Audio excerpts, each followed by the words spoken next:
And we're off. That is a lucky chest from AaronDobbe. He'll immediately be able to check Hype Cave just off of those 3 bombs. But it looks like he's deciding to check Stumpy first, get that out of the way. It's an interesting choice. There's a bit more options in Hype Cave to get items that you would need, maybe even rupees to check Endgame. We have our first map check. 5 crystal is on Thieves Town. I saw green pendant in Ice Palace. Misery Mire was red pendant. I couldn't catch the blue. Blue pendant is in the light world. Okay, so I caught all the needed stuff in Dark World. Yep, so that means we've got a second 5-6 somewhere in the light world as well.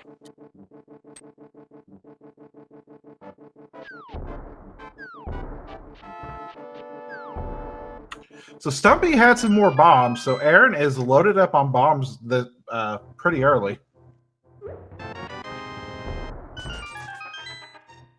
Let's see how Hype Cave actually is.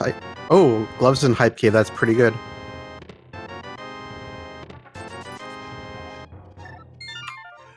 Yeah, but that being the actually the rupees are important early on in inverted, so I'll give it a 5. What also makes when they go to Thieves Town a little bit easier to do. They don't have to kill all the enemies. They can lift the stone to get to the basement area. We'll follow that under convenience. Just a heart container for DT in the bar. Or sorry, not the bar, the bombable hut, I guess. Yeah, this early on, those heart containers are fairly important. And DT is farming those bushes outside. There's 2 of them that have a 50% chance of dropping a bomb. I guess he didn't realize, or he didn't, because he hasn't checked Link's house. He doesn't get the bombs there. He thinks it's better to farm.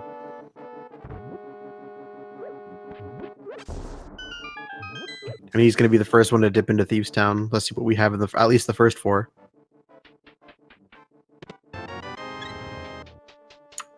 And another heart container, DT getting healthier.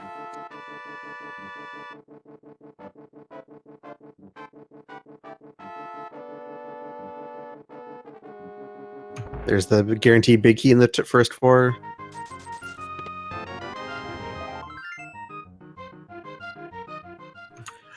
I am a bit surprised by DT going into Thieves Town this early, because there is still Hype Cave available to him, and there's also Skull Woods, which is a couple of chances to get a weapon, and you cannot clear Thieves Town without a weapon to damage blind.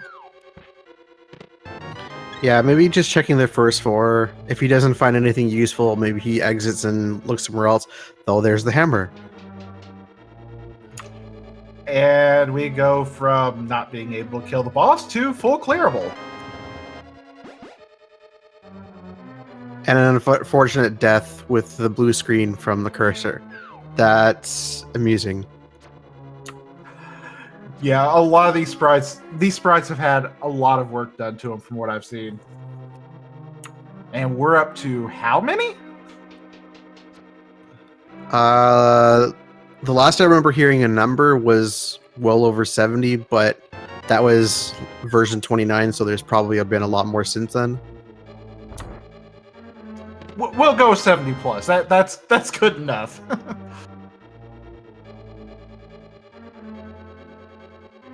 Yeah, there's a lot of good options to choose from.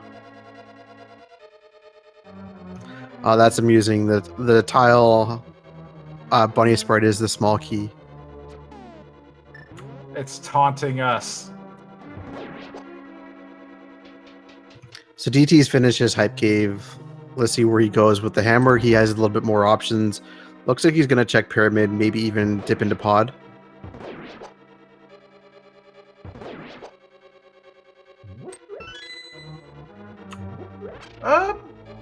Yeah, you can check Catfish. He doesn't have the rupees for Pod right now. This is true. He might pick some up along the way. He's not too far away.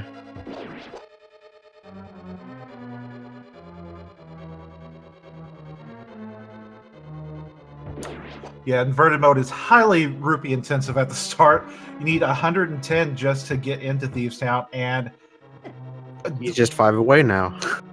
what is going on with those fire bubble things on Aaron's side?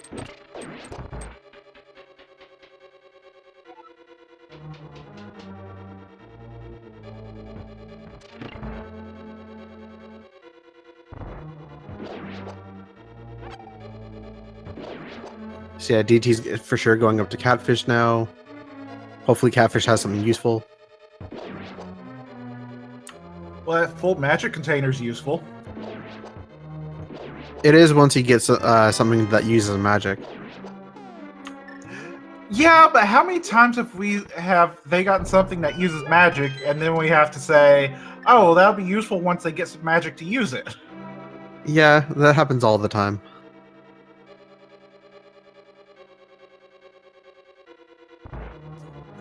So it's still really dangerous going around Dark World on 5 hearts, because most of these enemies will deal 2 hearts of contact damage. So 5 hearts still doesn't get you a lot.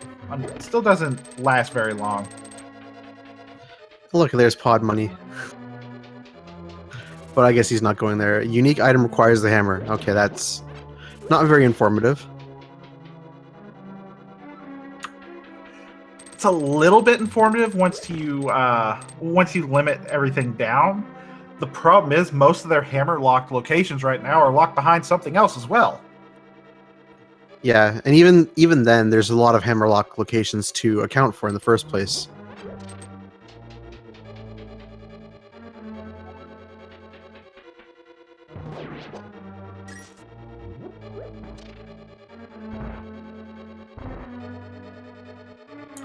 So it looks like DT's going to go chess game and then possibly back into Thieves Town. Although the Moon Pearl in the big chest in Thieves Town is pretty handy.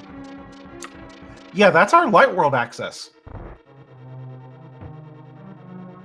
And it looks like DT has finished his other checks and is coming back in here, so he'll find that very soon himself. This is actually a really good place for it too, because then you can immediately just go right into Kakariko Village once you're out of Thieves Town. Yeah, and that's another big series of checks. They'll have access to their guaranteed sword from Uncle. That was just a really nice place for the Moon Pearl, and we are not even 8 minutes in.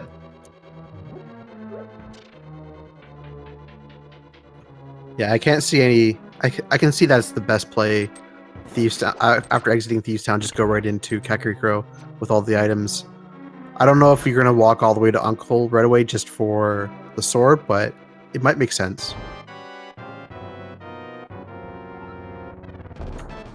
Well, with that sword, then you have easier darkroom navigation, so you could lump that in with all of Hyrule Castle. True, and I guess while they're also in Light World, they can go South Shore if they really want. There's a lot of items down there.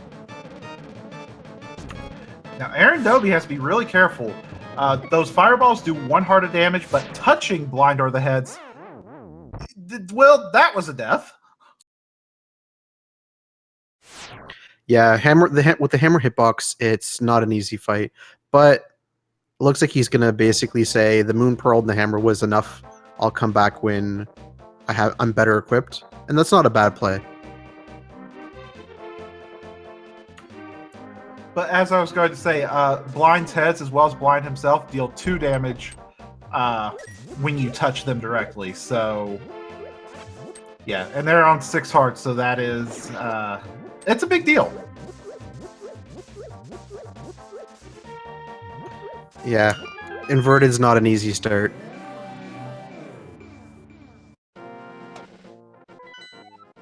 And looks like our 5-6 is Tower of Rahara, with the last pendant being Desert Palace.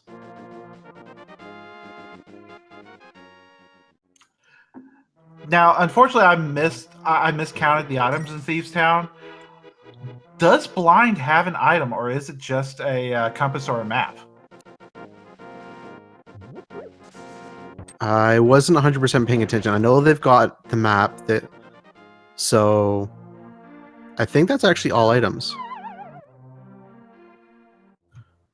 Waiting to see if DT does a menu.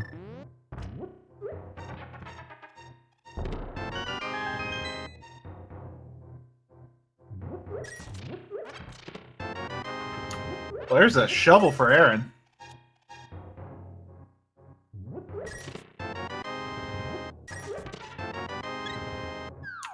And we also have a mirror in the Kakariko Well.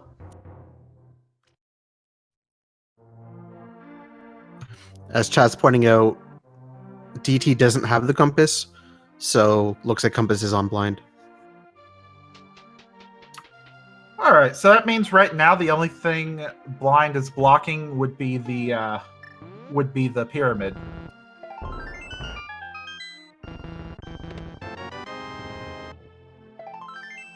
Yeah, so they're probably going to wait until they absolutely need to go back to Thieves Town.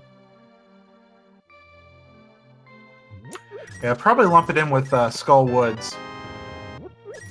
And Blind's hideout in Light World has two different shields.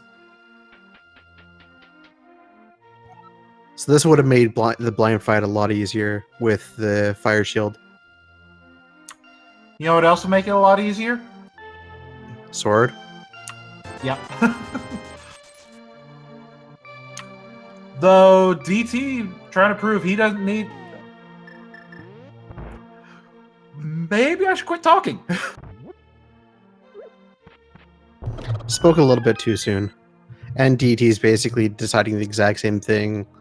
Got all the items he needed out of there, going to something else.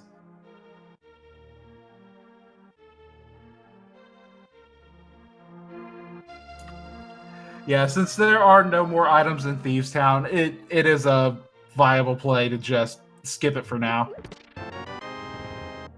And the back of the bar has bombos, so that'll be pretty interesting to see whether they need that for Ice Palace or if that's going to be one of the other medallions for Turok or Meyer. Meyer maybe not needed, but there might be an item in there.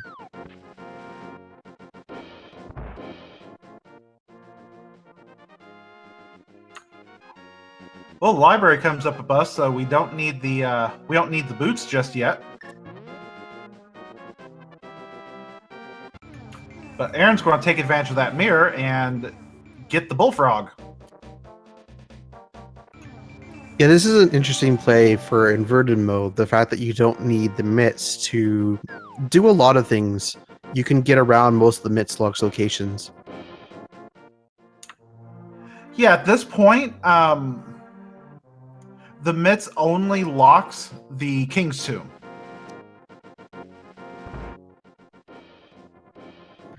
Yeah, you can get around everywhere else besides that.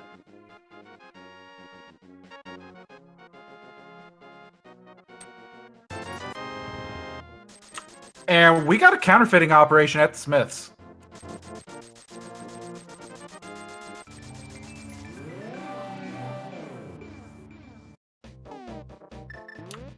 Pay 10 rupees, get 300.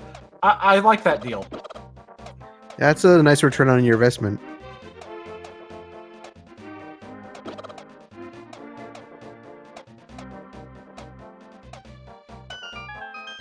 And we've got Hammerlock location.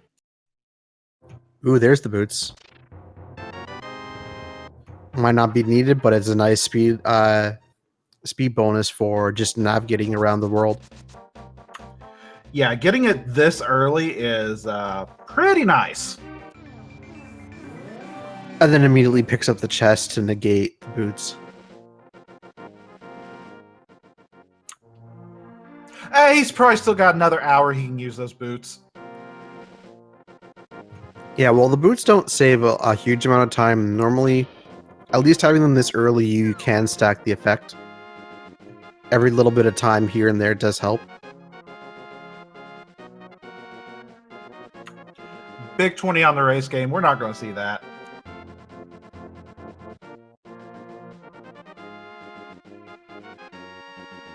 So while he's down here, he'll for sure check the shovel location, check K45, which is just simple walking up to it now because the inverted, there's no mirror. Yeah, any location that you had to mirror to,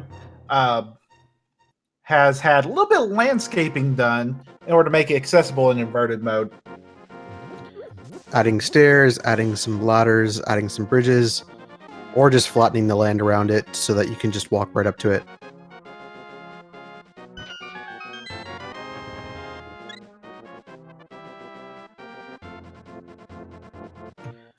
Looks like Aaron's at 9 hearts now, so this should be plenty for most runners to do most of the stuff that they would need to do.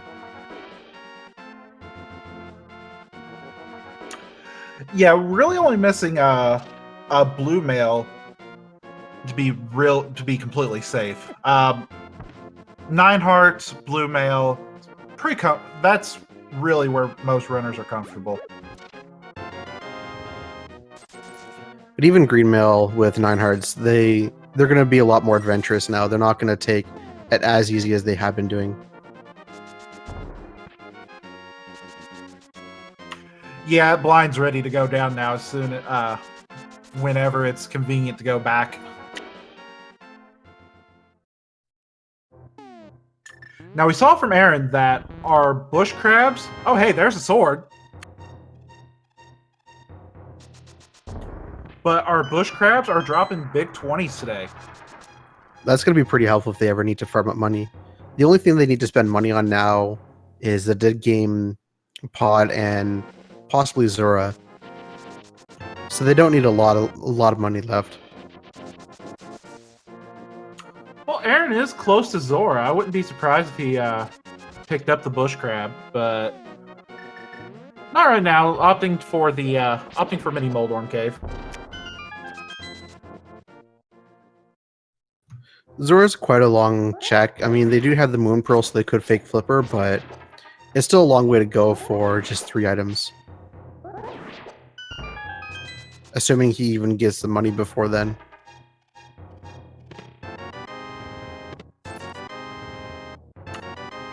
Well, there's a second sword. So then go right up to Uncle and get your tempered. Seems decent. We also had both of our boomerangs in there. So we had we had 2 shields in Blind's hideout in Light World. We had both boomerangs in Mini Moldorm. What other location are we going to get 2 fun items like that? 2 swords in the Uncle drop. Are we going to get both rods in Paradox Cave or something like that? Ooh, flippers. Now it might make more sense to do the water checks. Yeah, Zora was in logic already, but now the cave's in check is in logic as well, and we're going to get a hint tile check over here.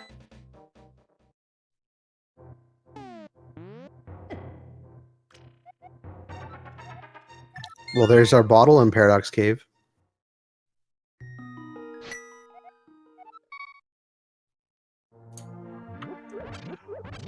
Well, I don't think it's accessible right now, though. Not logically, no.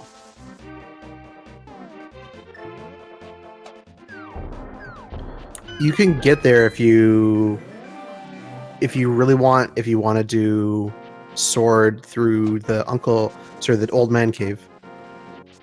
But they can't get to Paradox Cave because you can't mirror on top of Spectacle Rock.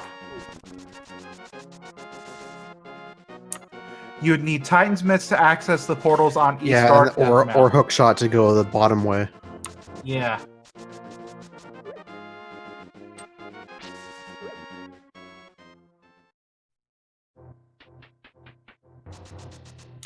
DT not finding anything over in Agina's cave. There's our guaranteed sword for Aaron. So, oh, that's a flute. I mean, it doesn't really unlock much. It gives you access to my area, but DT can do my area right now. Yeah, he has access to my area, but that's still convenient fast travel, and that's also logical access to Death Mountain. Yep. Even though there's only a few items that they can access from up there. 3 in Dark Death Mountain, and one more in Light World. Sorry, 2 more if you count Old Man. Yeah, and the Mire Shed didn't come up with anything. Mire itself requires Quake today.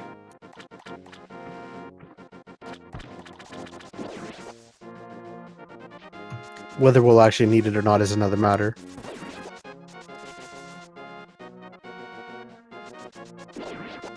So it looks like Aaron's on his way over to Desert Area to hit the same checks that DT just made.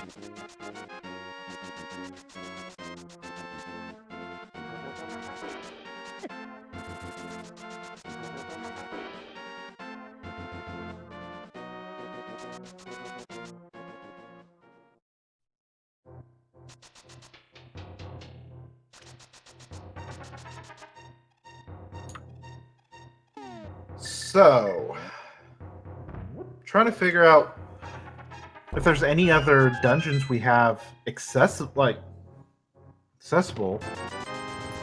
They can get into Pod and check the first chest. They can get into Eastern Palace. Eastern wouldn't be a bad play because you can get Sahashla's Closet and then a few items in Eastern. That's a pretty dense location.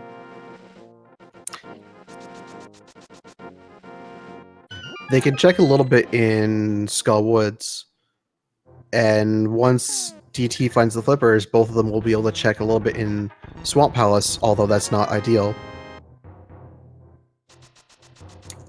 Yeah, I am a bit surprised that they have not set foot into Skull Woods yet.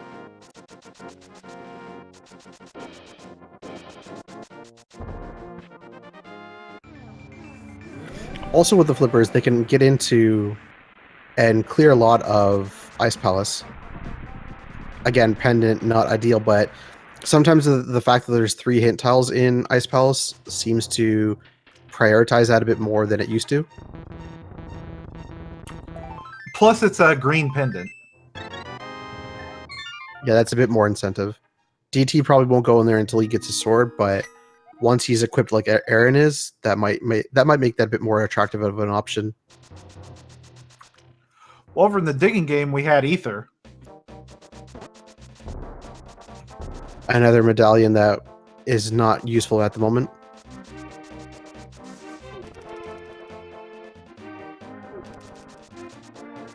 In fact, even if Ether was for Turtle Rock, they don't necessarily need it because there's other ways in Inverted to access it. Yeah, they have the mirror, so they can access each of the other 3 entrances. Once they get access to that part of Death Mountain, that is.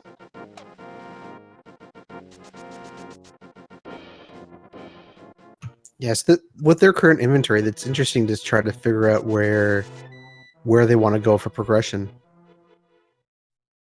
They've got a lot of opportunities, but nothing really stands out as better than another. Are we about to get a lumberjack check from DT? Yeah, usually runners will check once they get boots. He was in the area, it doesn't hurt. Just a heart piece. Yeah, that's not going to be required today.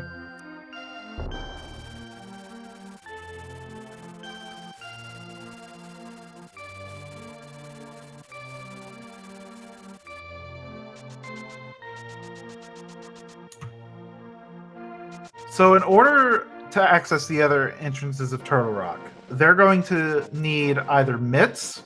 Oh, there's a bow over in Bonk Rocks for DT.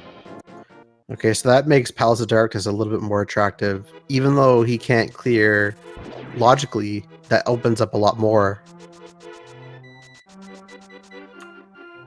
If you forget about the logic, you can full clear that. Yeah, I know the TT is capable of it.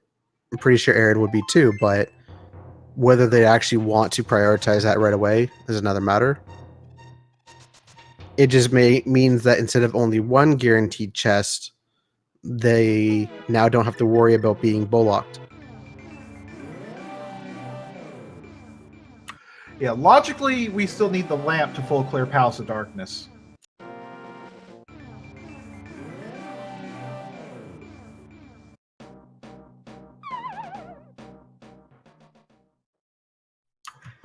Wow, the back of Escape coming up with the map and the key.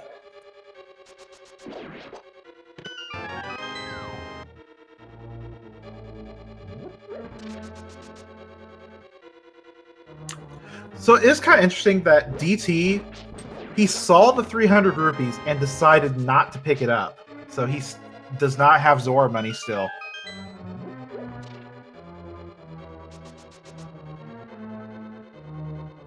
And we're already at top of the line shield. And Aaron in Skull Woods found the first bottle. Yeah, hopefully maybe Sick Kid actually has something.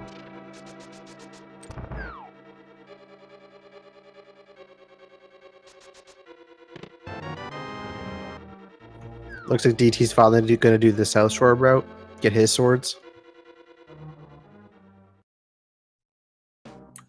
Now, looking back on Turtle Rock, there is a scenario where we do need the medallion for Turtle Rock. We would have to not have access to the hook shot to get across the bridge, and not have access to Titan's Mitts to use the portals on top.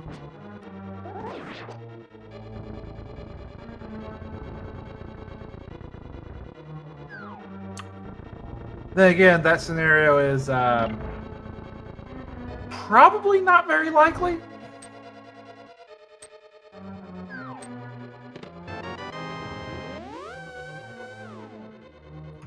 So it's interesting DT's doing Uncle first.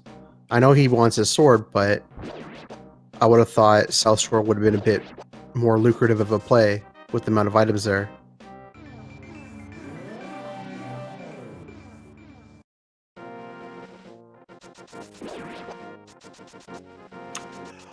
Well, South Shore right now is 8 items to him. The 2 in the dam, the 5 in the Moldorm Cave, and the 1 in Ice Rock Cave. Hyrule Castle is 5 items plus a sword. Since he did the back, he knows Dark Cross is an item, and the 3 items and the 3 chests going down are items.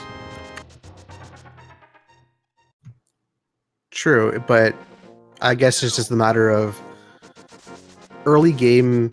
I think runners usually prioritize amount of locations. And the fact that he's going to use up some of the time, although he's well stocked on hearts, he's using up a lot, some time to do the dark chest here. Yes, it's an item, but how good of an item is it going to be? He might be trying to stock up and then combine South Shore with maybe an Ice Palace check.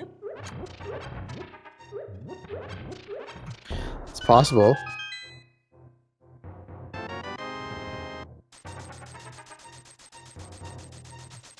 I didn't quite see what that was. Oh, it's just a 5 rupee.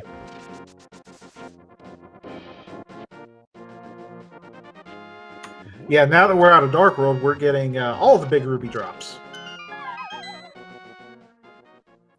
Yep, that big 5. Now big Aaron 20. getting the big.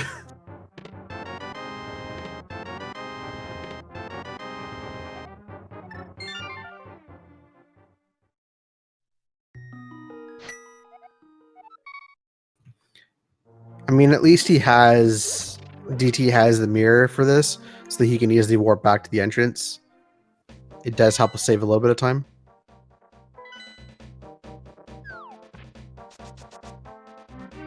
Yeah, having so much mobility this early is pretty nice.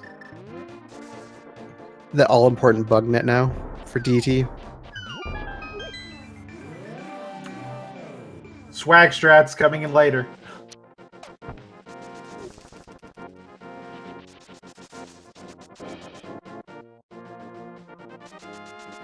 Let's see what Zelda's chest was holding.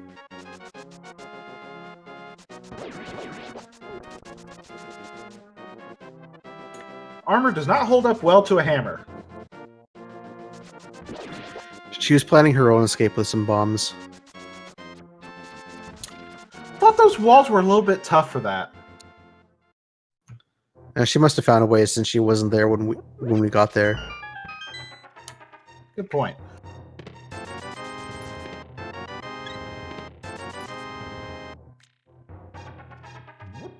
There's a heart container and $70 in the back of Sasharella's closet today.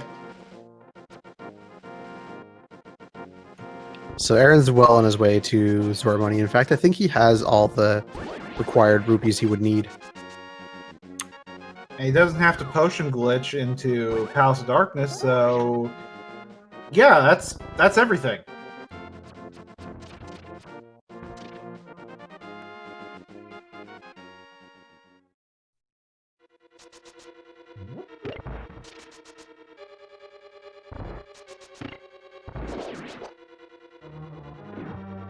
So bow and hammer in hand, we're going to see the Eastern Palace and Palace of Darkness combo. We'll see how far they go into dark rooms. I know both are able to do it. They've got a lot of heart, so they shouldn't have to worry about health, but whether they think it's worthwhile to go through, or if they have trouble if they decide to bail and come back later. Yeah, the turtle room comes to mind as the one that causes the most problems. I think also in Eastern, the Igor room in darkness is not the easiest. I know people have the strategy of arrowing the Igor so that you can at least see when it's moving.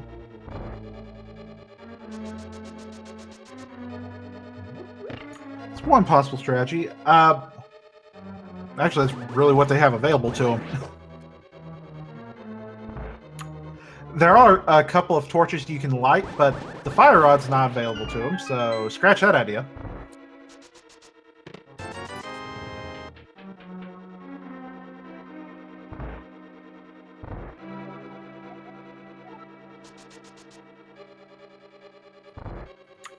So we have a few someone friendlies that we haven't gotten anything from, so there's a few options where that cache is. I think they also did talk to someone who had rupees already, so that could have also been a hint for something they've already done. Yeah, that's one of those hints that's a bit hard to determine.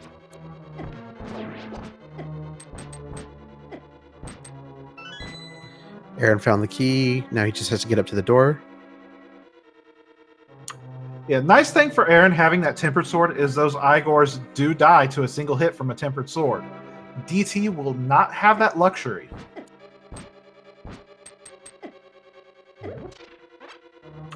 We found the Igor. Aaron makes it through relatively unscathed. He should have no problems with the rest of the dungeon. DT makes it through completely unscathed.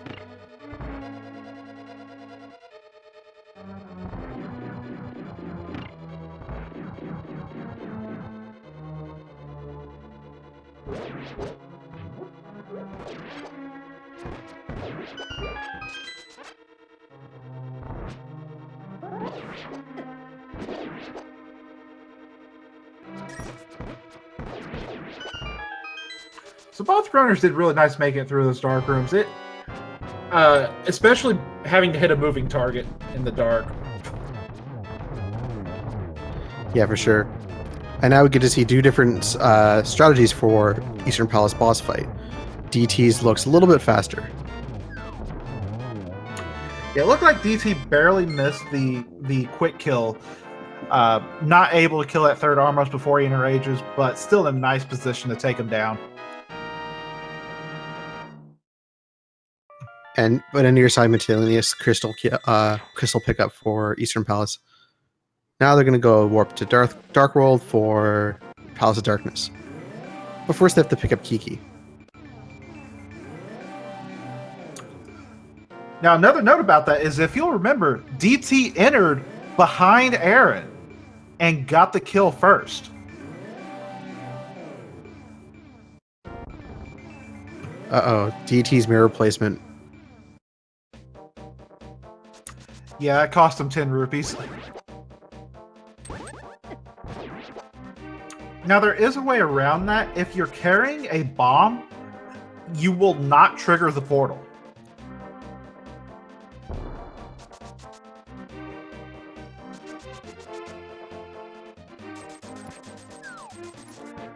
And there's another 10 for by getting hit. Yeah, Kiki is a scam artist and a scaredy monkey.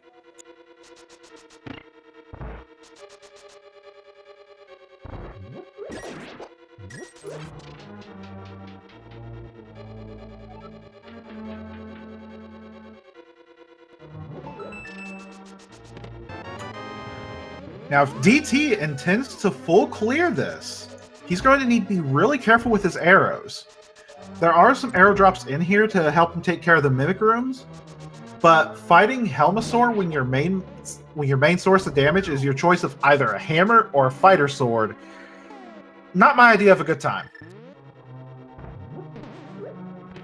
No, I've seen DT play a lot. He's pretty comfortable with these kinds of fights though, so he shouldn't have too much of a problem. It's not going to be ideal, but he'll make it work.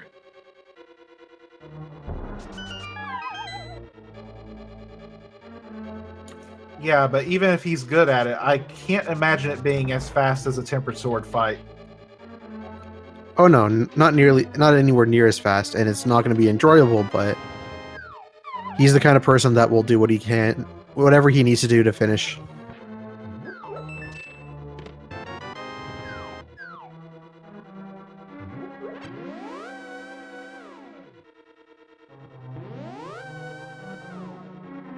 And what hint do we have? Well, it's good to know.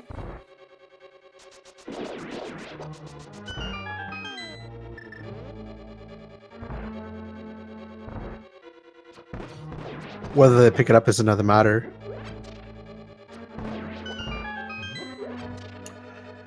Yeah, like, we still don't even have access to Mimic Cave, so I can only imagine they'll find Blue Mail by that point and won't be interested. Yeah, if they don't have an email upgrade before then I can see them maybe going for it, but if they had blue mail, they're not going to go pick up red mail. Yeah, I'm also thinking that that's a huge maybe. Because since they're on 12 hearts, they might be comfortable just going for it. Yeah, that's true. It depends on whether they think it's worth the few seconds to go through that room.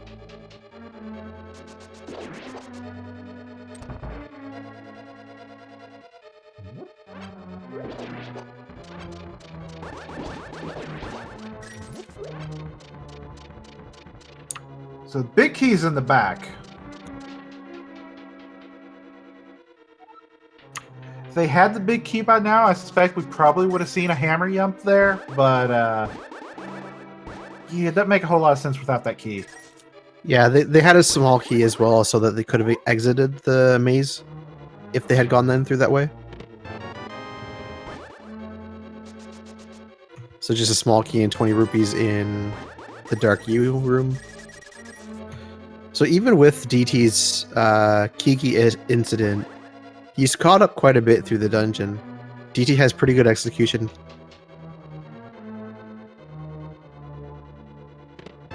Yeah, it looks like he's coming out ahead, and looks like that big key is actually in the dark maze.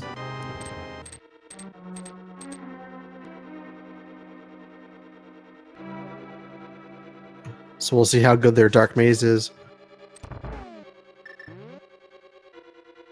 I know some runners pull up a map just to make sure they don't get lost. I know that's what I would do if I was going to try this. But then again, I'm pretty bad at this game. At least playing it.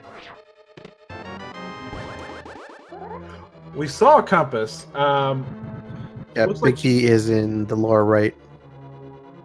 Yeah, it looked like he checked to see what he got.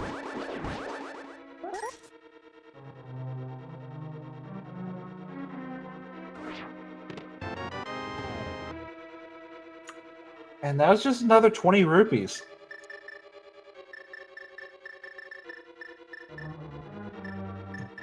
Aaron wasn't sure what he got. He had a long menu check.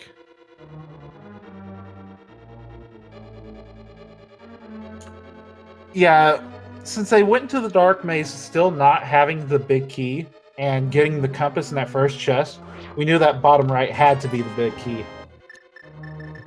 Yeah, but in the middle of the race, they might not have 100% knew. They probably had other things on their mind. So Aaron's not bothering with Helmosaur. DT's going to attempt it. There should be an item on Helmosaur, because I believe they have all the dungeon items.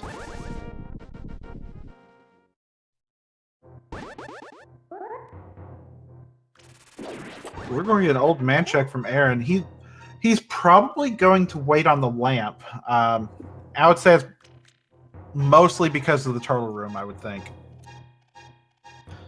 Yeah, that's understandable. Some people aren't comfortable with that in the dark room.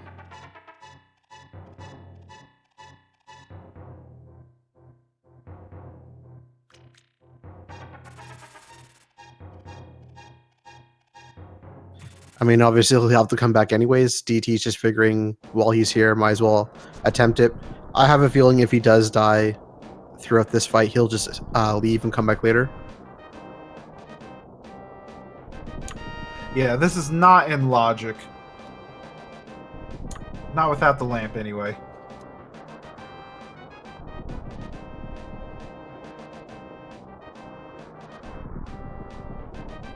Having a bit of trouble finding some of the turtles. Down to 3 hearts. That's the room opening. Yeah, but he still has to get through the hallway as well. Yeah, there's 2 sets of 2 turtles there. And he's going to use the bow to find out where they are. That's a good plan. Still takes a heart of damage though. Yeah, but he's on Helmosaur, and he's got 20 arrows for the final phase of that fight. Yeah, but he's got 2 hearts left. This is going to be a tough fight. Ooh, I don't know if he took a hit from the fireball or Helmosaur walked into him, but that is I'm pretty sure it was a fireball. It was simultaneously, looks like, but yeah, like I thought, he at least gave it a try. We'll come back later when he's better armed. And now that he's better armed, he's gonna go and defeat Blind as well. Get this out of the way. Meanwhile, Aaron getting a useless hint.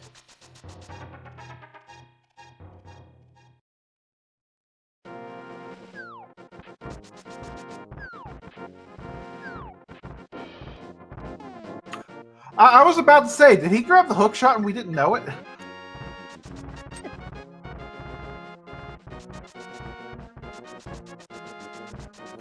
No, he realizes.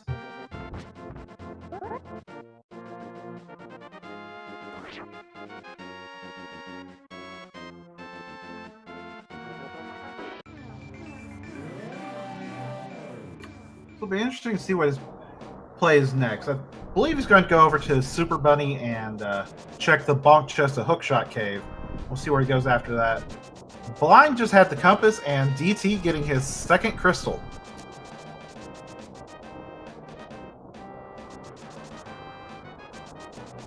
So Turtle Rock is Ether, which we know where that is, but not really needed.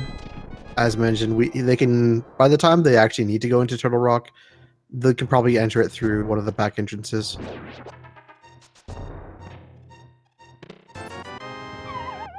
Probably. We get 5 rupee from the bonk chest there.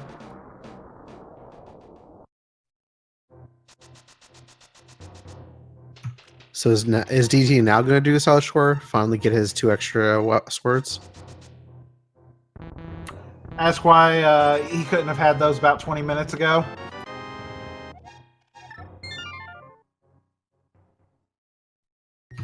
That is something I'm probably going to ask in the interview to see why other things before this item location.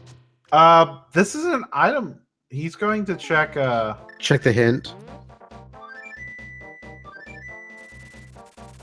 Thanks, game. We already knew that. Already knew that.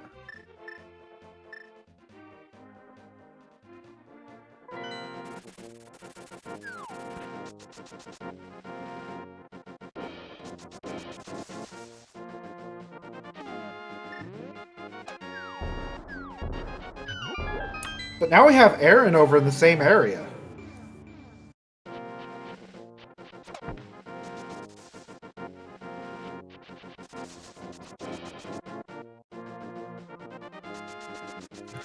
Looks like it's Aaron's time to go up to the castle. No, this isn't a castle play.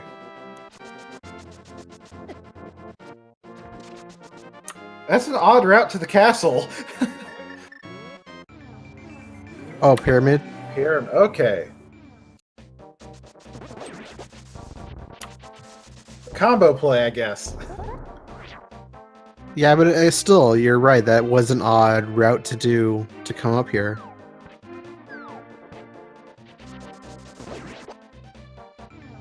I think that was just a red rupee on the pyramid.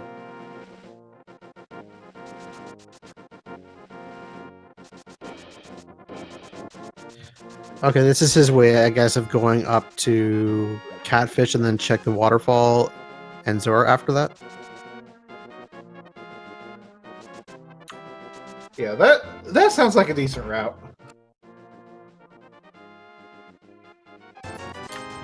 Grab a bottle of blue because you have more rupees than you know what to do with.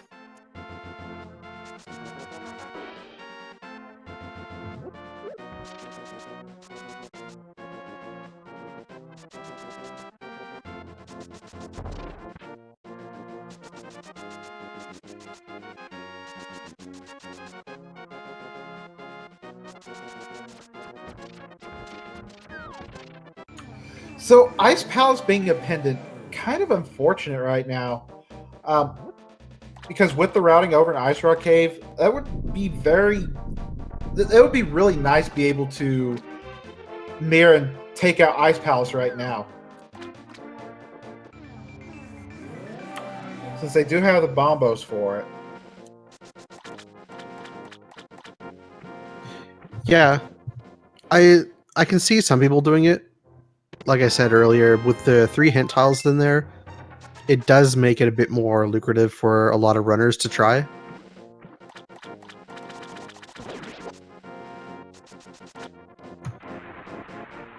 Whether we'll see these runners do that or not is another matter, but it's a question of where else can they go.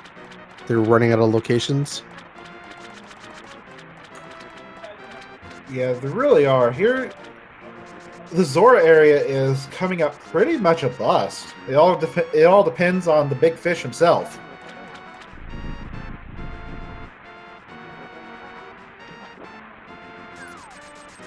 That's not a bust. Okay, so that unlocks Skull Woods. Yeah, that is a crystal dungeon they can finish, so that is probably their best option.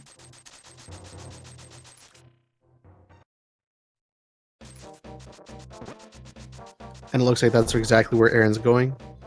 And then if he ever decides to, without the lamp, go back into Palace of Darkness, he can get through those rooms a bit easier.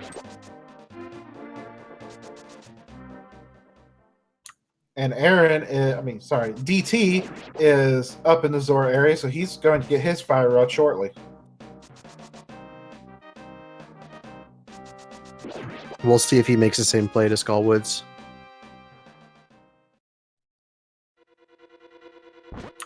I believe we already found one item out of the front for Aaron's side, so there's only one item in the back here.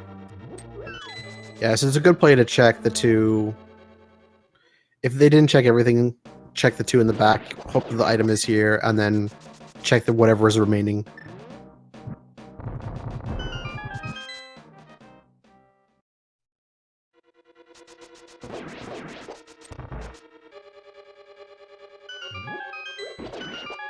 And then while Aaron's in the area, he can also take care of Blind. Yep, get that out of the way.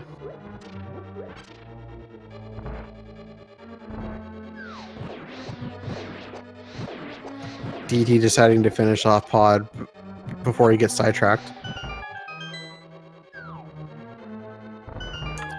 Yeah, the extra sword means extra damage, means easier fights. And with the fire rod, he can get through the dark rooms without losing too many hearts. So this is not a bad play. Yeah, unless he gets the green pendant, he has no reason to come back to this area now. Once he kills Helmasaur, that is.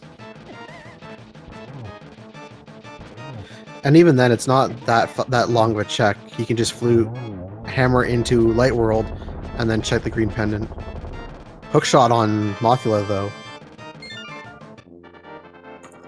That's a big deal. Yep, that unlocks basically pretty much everything in Death Mountain.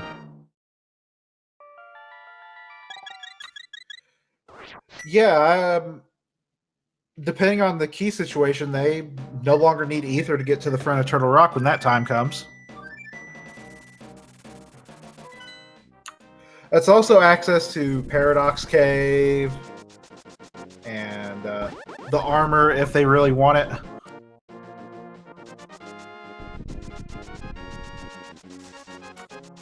And Tower of Hera. So Tower of Hera plus Thieves Town, that's the pyramid.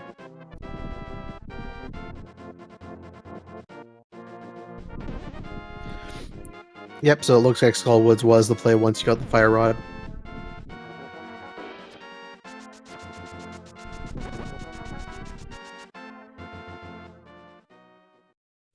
And almost forgot the rest of Hookshot Cave.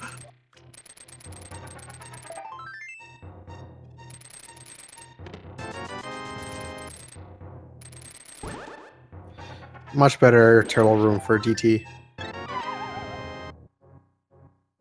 I blinked and I missed it.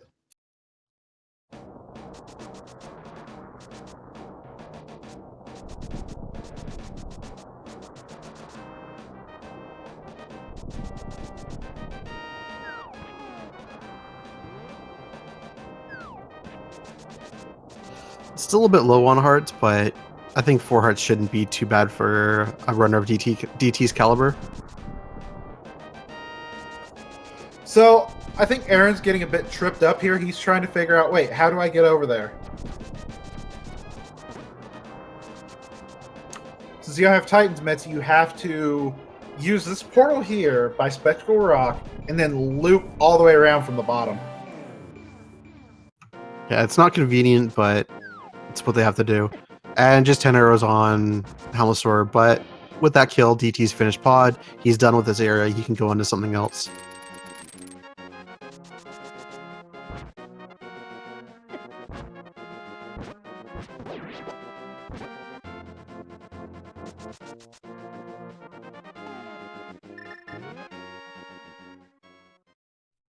And it looks like he's thinking Skullwoods as well. Good for him. He'll get his hook shot shortly. And Aaron is taking the middle entrance to Paradox Cave, using that mirror to get through the block. Might actually be faster because you don't have to go through the falling sequence.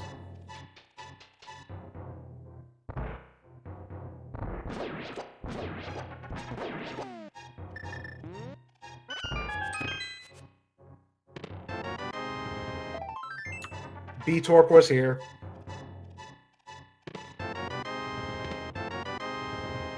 So there's a lamp for Aaron. So now he should have absolutely 0 problems with Palace of Darkness.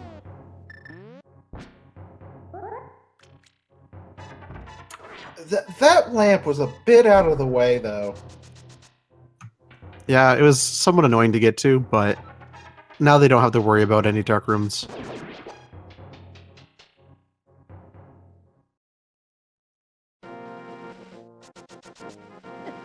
Is that an ice rod? That is an ice rod.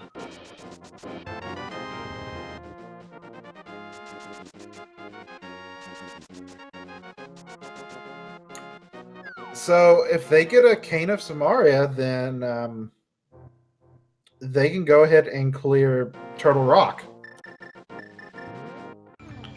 If they get a Cane of Samaria, they're in go mode.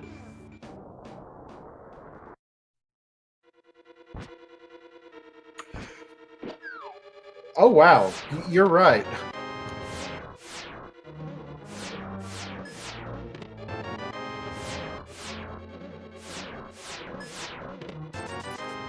Yeah, that kind of snuck up on us.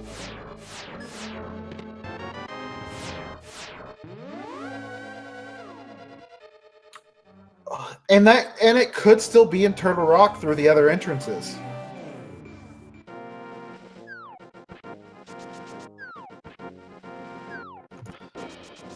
Yep, it can be in quite a few locations. The main question is going to be how annoying is it to get to?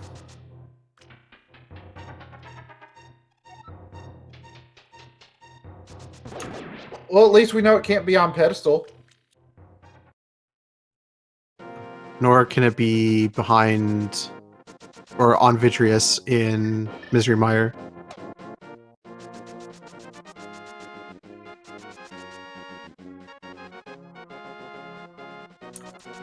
There's a couple spots in Turtle Rock it can't be.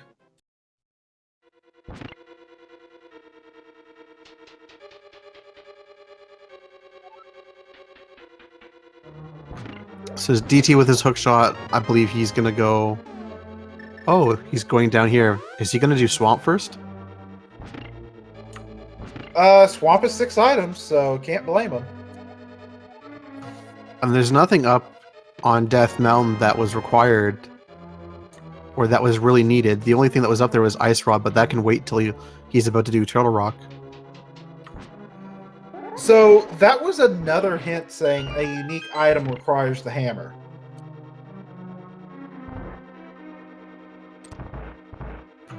There's not many more locations that can be. I mean, unique item can mean anything. That could be just a duplicate hint.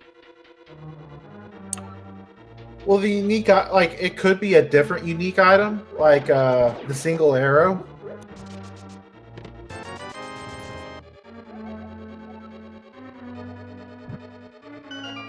There's a unique item in Kakariko Well. I believe we've already found that, though.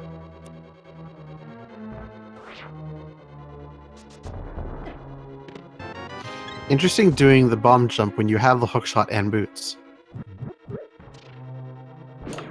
It might have slipped his mind. I think we've only found one unique item that was locked behind a hammer, though. Which was boots. And for DT, the only remaining hammer block spots are... Oh, Aaron just took a fall. But the only hammer-locked locations left are left side of Ganon's Tower and the rest of Swamp. No, there's also a Spike Cave. We haven't seen Spike Cave yet. Okay. But there's also a few chests in Ice Palace that are hammer-locked. But yeah, otherwise hammer-locked is basically Ganon's Tower, Ice Palace, Swamp Palace, and Spike Cave.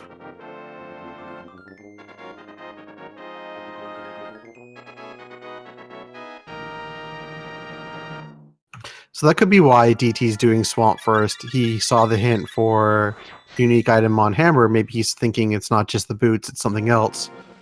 Get this out of the way as well. Yeah, because in every seat there is always a hint for the boots.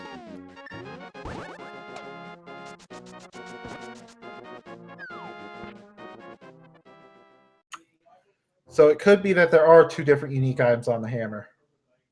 Possibly. Oh, wait! Could be the same item. Sorry, what? The Moon Pearl was hammer locked in Thieves Town. Someone just brought that up. Yep. So, hey, we've had 2 unique items hammer blocked.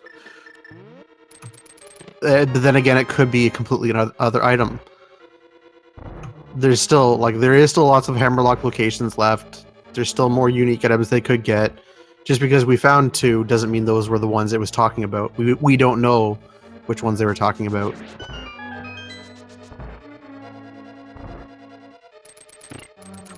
Yeah, there definitely could still be more. It's just we've exhausted what we know from the hints. So we can't use those hints to influence. I mean, those hints shouldn't be influencing decisions now. If you're able to keep track of it, which in the middle of the race, it's kind of hard to keep track of the hints at times. Well, but that still doesn't mean just because you found 2 hints that say a unique item is behind the hammer, and you found 2 unique items behind the hammer, that's what the hints were talking about. Maybe it's Canis Maria behind another hint location. We don't know until we've exhausted all of them. So that could still be playing through their minds. Because I remember there was one hint I was commentated a while ago, Canaberna in Swamp Palace, that had unique item in a dungeon, and there was 3 unique items in that dungeon. Okay, so which unique item was it talking about? You can't just stop because you found 1 unique item. You just have to keep that hint in mind all the time.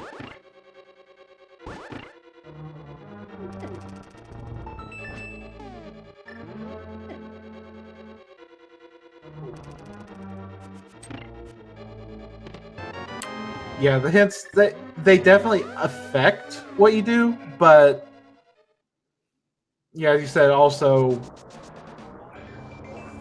making sure to keep going on, and those locations might not be what it was talking about. I mean, it doesn't hurt to basically say, okay, I found quite a few unique items behind Hammer, and then say the likelihood is not very high. There's going to be more, but you can't just, like I said, you can't just rule that out. That I found it. This must have been what it was talking about. So you just got to keep the hint in mind the entire time, unless it's a very specific saying, this item is in this specific location. In which case, then once you find it, you're done. So Aaron made it through Spiral Cave, but he only found 300 rupees there, so fortunately not paying out.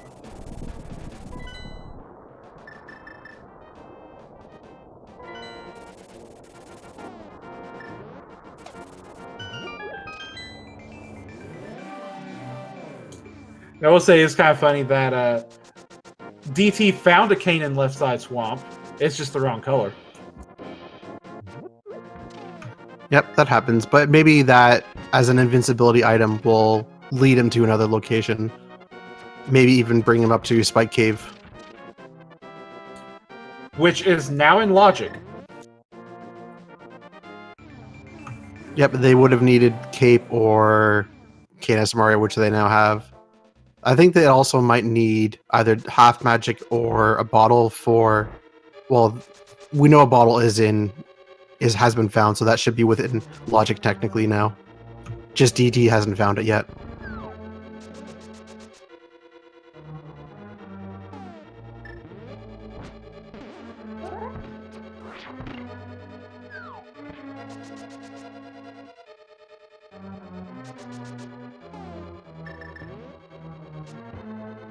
And we have Argus down for DT. What is on Argus? The big key.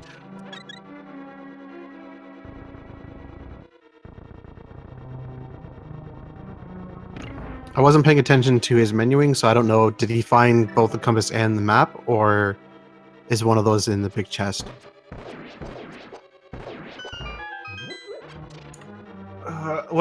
He's going back in, so it must be an item, and he's not going to leave one behind. Not when you're 1 from go.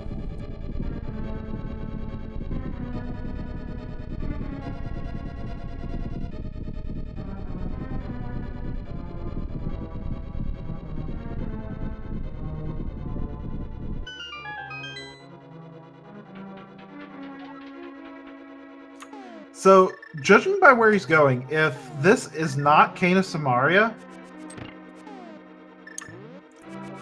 Okay, so since it's not Canis Maria, I imagine we'll see DT head up to Death Mountain and go through Tower of Hera. Just keep clearing out those crystal dungeons. Yeah, that seems like a good bet.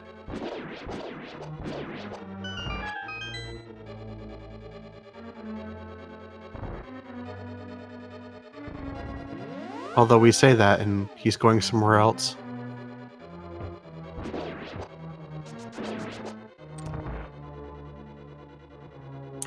I thought he must not have gotten every item out of Skull Woods.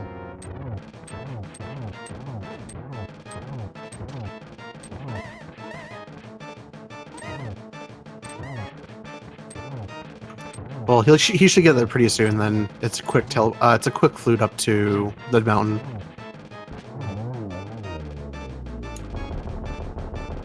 And there's that bottle.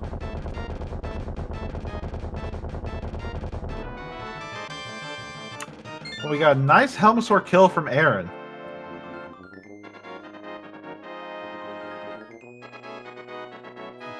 So I think DT's forgotten his item counts because he, with the hookshot on Mothula and now that bottle, he should be done with Skull Woods. But that door... but he fell, yeah. Open. He fell, so he has to go out the long way.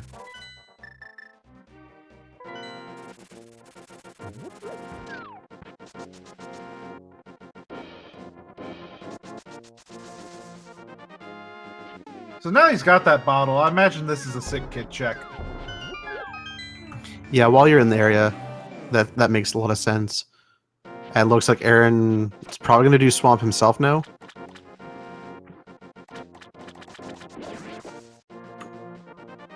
As we said, Swamp is high density. It's just unfortunate that did not pay out this time.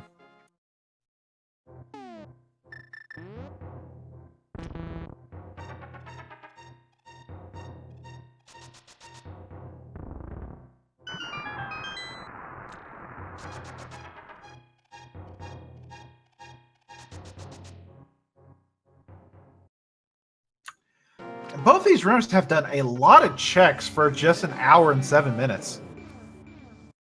Yeah, they're both good runners, efficient runners. Oh, there's Quake for Misery Mire. Ew.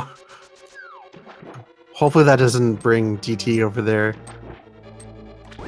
Unless Kane's there, but 2 items in there, whereas he has other locations with higher density like Death Mountain. Oh, he hasn't touched Death Mountain yet.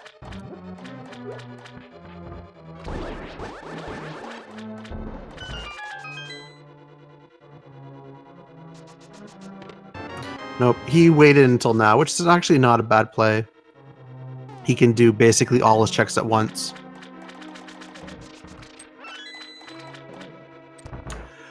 Yeah, and because of inverted mode, ending on Death Mountain is not as crucial as it usually is. Because Aghanim's Tower and Ganon's Tower have swap places at inverted. Now, if it was all dungeons, you'd want to basically finish through Aga 1, because then you'd be warped to where Aga 1 normally would be, which is now Ganon's Tower. But with it being a Ganon goal, yeah, basically coming up here is not that big of a deal. You're going to want to basically finish just outside of your house in Light World.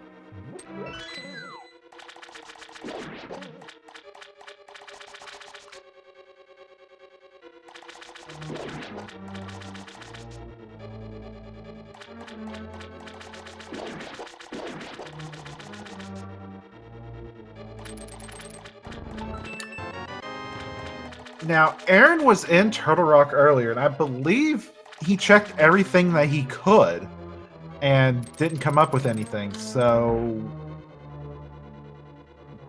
Yeah, if I remember the logic... I don't remember him checking Mushroom, so that's the only check he could do that he got from the mountain. But otherwise, Turtle Rock was a bust.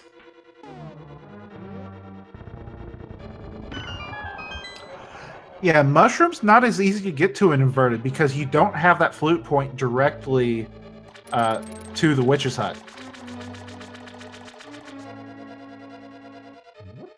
Yeah, it's a boring roundabout way to get there. But if it has the needed item, eventually you'll have to check there.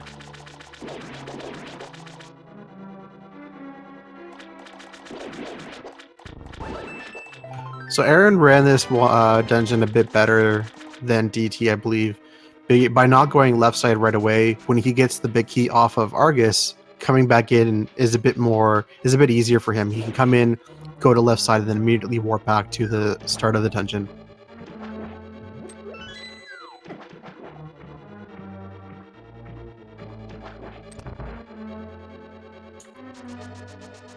Yeah, that sounds like a good plan.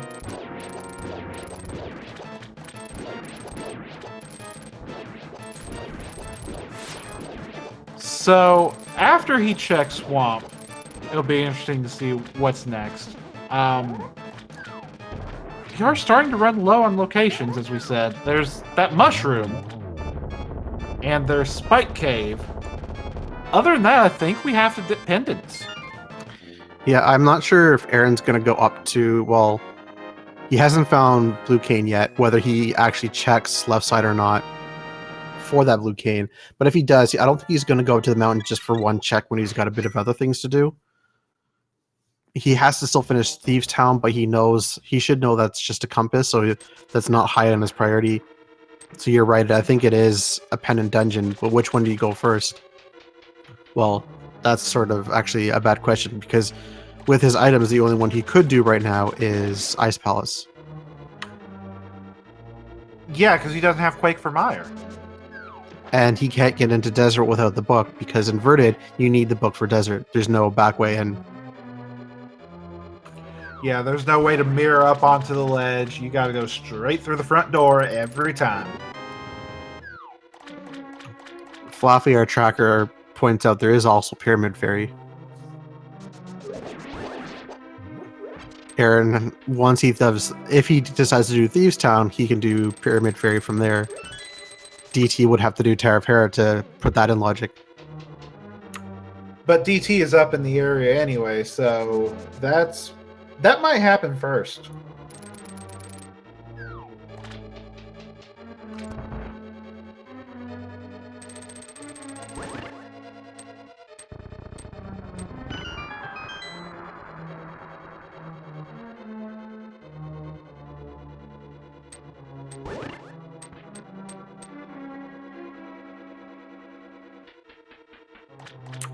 We also have most of our fetch quests out of the way. We have most of the items. There's still powder and book out there somewhere.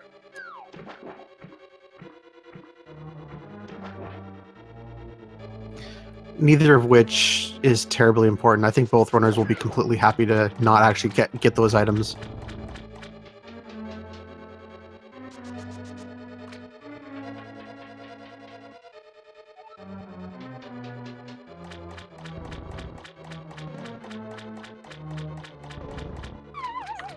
Yeah, I mean, on Green Mail, it might be nice to find the powder just for when going up Ganon's Tower, getting the fairies on the way right at the end.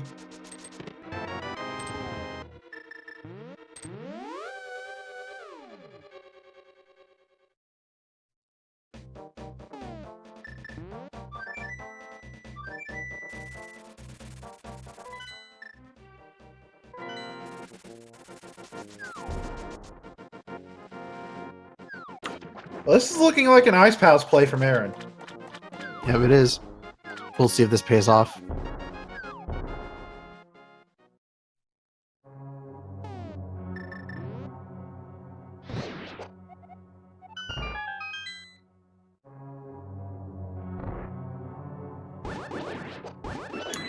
So some bombs with a Great Fairy. I don't remember if we saw bombs from the Waterfall Fairy.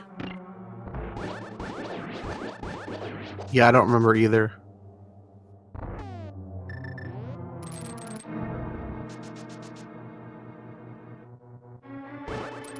Ooh, and DT falls down the center hole against Moldorm. That takes him down 2 levels.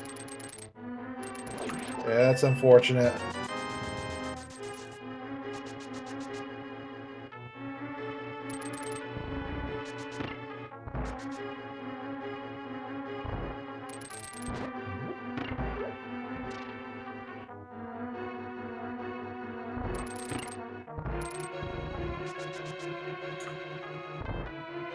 But DT will get his revenge.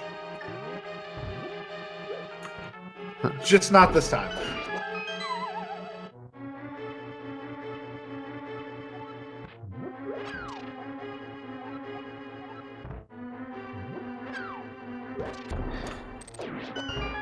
Aaron just getting an old news hint.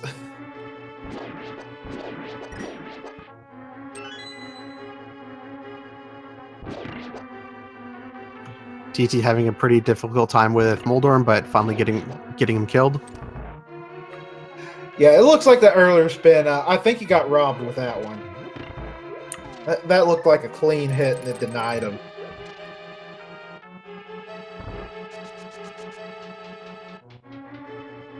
So the question is, where does DT go now to try to find that cane? He hasn't set foot in Turtle Rock, so I imagine he's going to go there and hope it's there.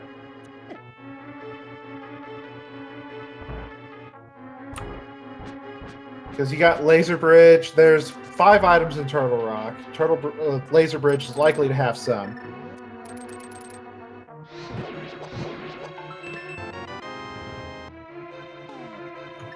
Yep, looks like he's going to Laser Bridge first.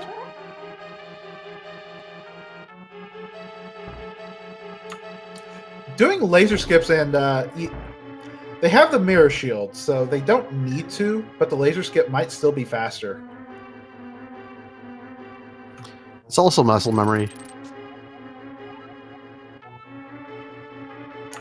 And we got a piece of heart and a map fire locked in Misery Mire, so that location just goes down to 1 item. Yep, Plus and green. they know they also don't have to do. No, it's Green Pendant's Ice Palace, but they know Mire with just the 1 item in the normal location. They don't have to do that many checks. It makes it such a location that they're basically not going to check.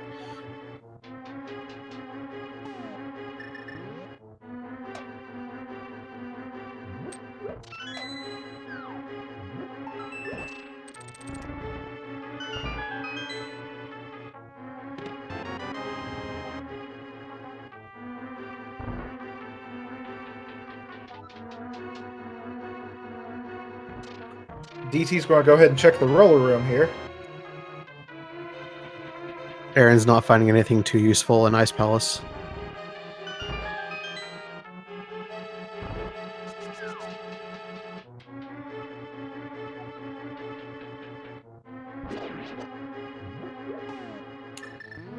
Yeah, I think he already checked Ice Tea Room, so all that's left is the big chest and cold stare.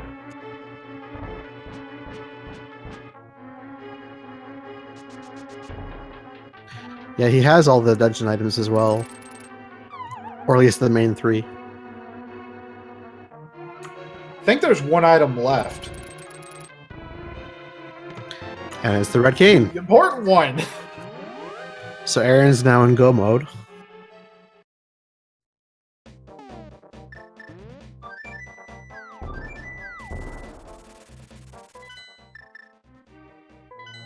So, Blind's about to get his comeuppance now. Yep, this should be a very quick fight for Aaron. Then he'll immediately go to Turtle Rock, finish that off. In fact, if he has... I think he got the big key. If he has a small key, he can just go right through the Laser Bridge side and then just go right to the boss.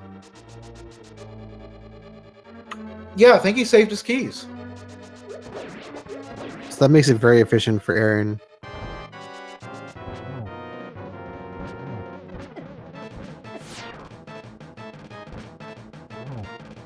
I think Aaron's trying to rush a bit too much.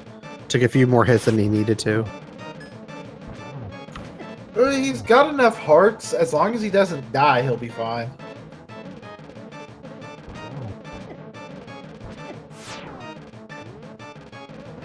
He's also got blue cane and a blue potion.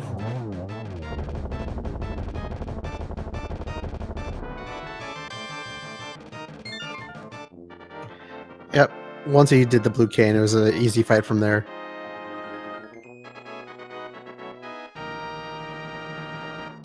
Yeah, you don't like using that cane because of how much lag it causes, but better than dying. It's pretty handy in the blind fight. It not only does it damage him, it makes you invincible.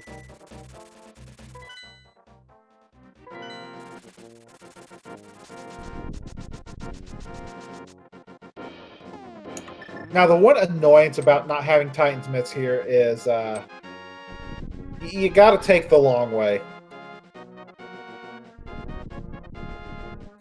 Wait, what am I thinking? You don't have to take the long way. You just go straight there. No, if you want to warp to the back, you have to light world and go down.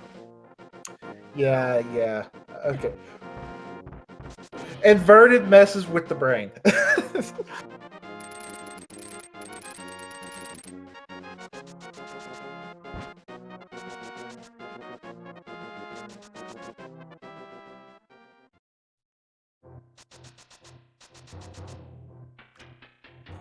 Yeah, if you were just going through the front of Turtle Rock, you'd just go straight there, but Aaron doesn't have the medallion for that, and I believe this is faster anyway. This is 100% faster.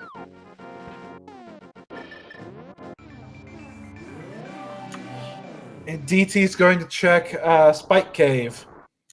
It's not a bad check. While he's here, he has the items needed. Wait, there is an old saying I've heard that there's never a good time to check Spike Cave, just a not so bad time. Yeah, it makes sense.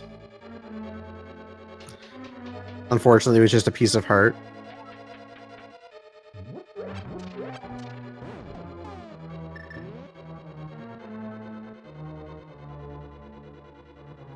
So where's DT going now? Oh, he's probably gonna do big bomb. Yeah, in inverted mode, Link's house and the bomb shop have been swapped as well.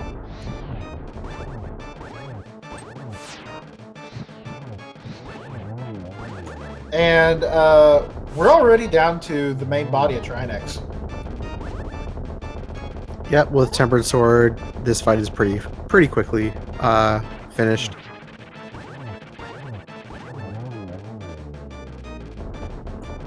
Trinex down.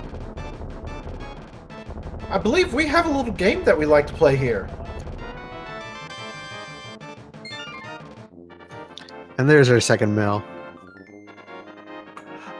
That's a nice pickup at that point. So now Aaron has his 7th crystal. He's on his way to Gan's Tower. Ladies and gentlemen, it's time to play the guessing game. There are 22 possible locations where the big key can be. So if you'd like to place your guess for 1 to 22 in chat, and tell us where you think it is. And if you win and are a subscriber or have donated at least 250 bits to one of the Speed Gaming channels, your name will be put on the leaderboard.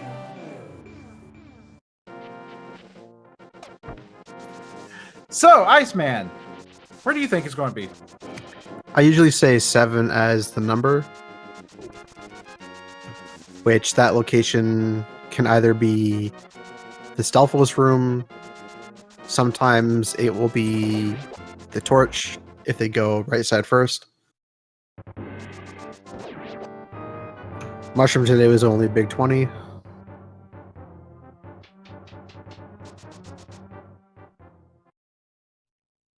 That's not good for an out of the way check.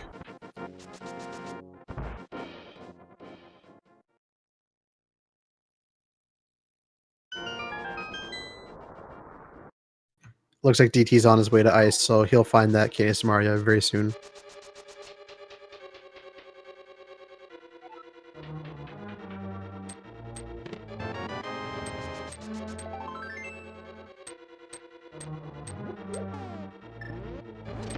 And like some people, like a lot of people, once you get a small key, Aaron decides to go to the right side first.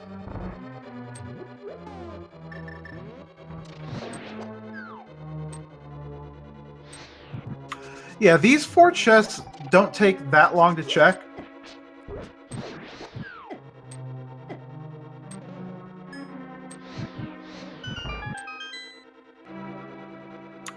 So if you can get to them early, it's really nice. Yeah, do the 4 checks, grab the small key. Most people don't do full right, but I've heard that's a little bit faster than doing left to get to the Ice Armos. Yeah, it's just a bit trickier with the bridge. And there's half magic. And there's the big key. I believe that was 5. That was 5. I was going to say 15, but yeah, there's 5.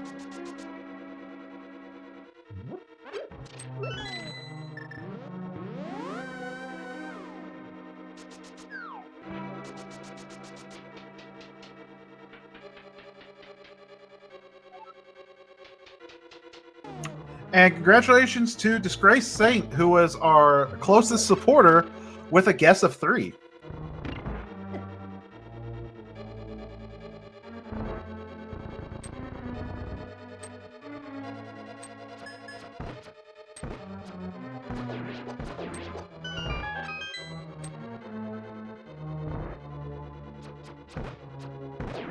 Unfortunately, no silvers for the climb, so it's going to take a little bit longer, a little bit more arrows.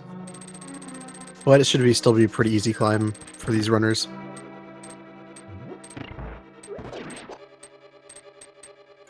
Yeah, I mean, no silvers, but you got half magic, so kind of balances out, right?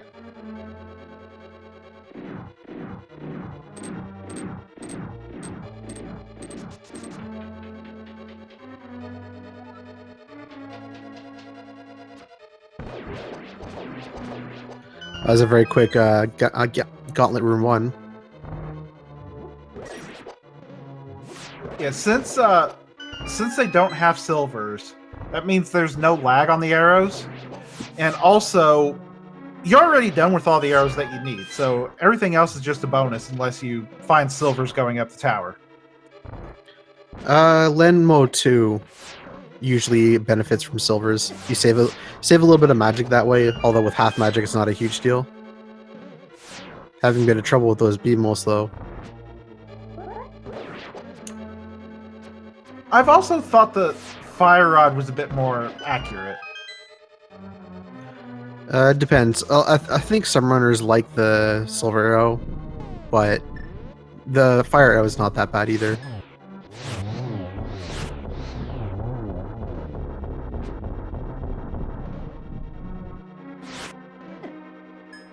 Oh, that Lambo decided he didn't want any of that and went right back into the ground.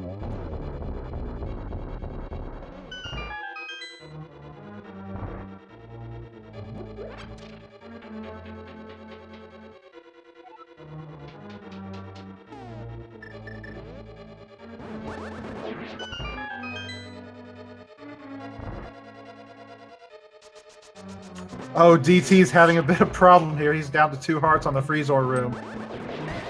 He's and also no out of magic. Well, that's okay. He only needs this chest. He has the big key. Yeah, he's going to be extremely lucky there.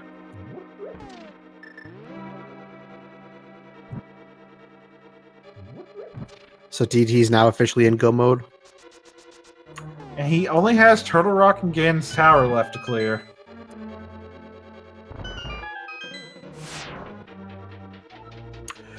Now, since Aaron has half magic, he does not need to pick up that magic refill. What he has left is essentially a full magic bar.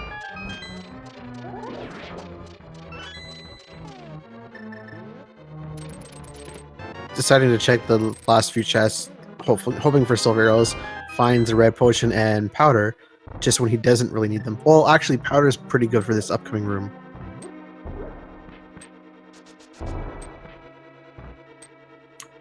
And unfortunately, having a bit of problem with the bombs there.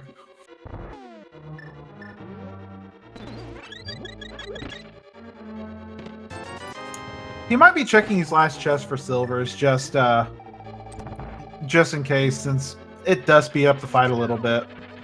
Yep, I would do the same thing. It didn't make sense to check the rest of the basement of Ganon's Tower, but these last 4 are along the way.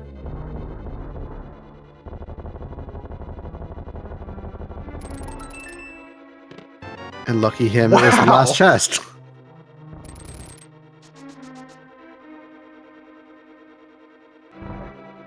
Well, he got them where he needed them. Yeah, none of the other bosses would have really helped him a lot. Eastern Palace would have been a bit of time, but with the regular bow, it's not that bad. Yeah, Tempered Sword, Helmasaur King is still pretty nice.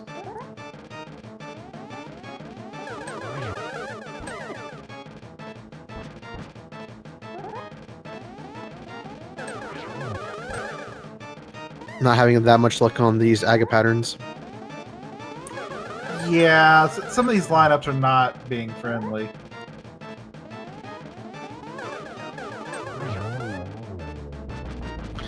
But he gets his 6 hits in. Now just time to face Ganon for real. And DT has broken the shell Trinex.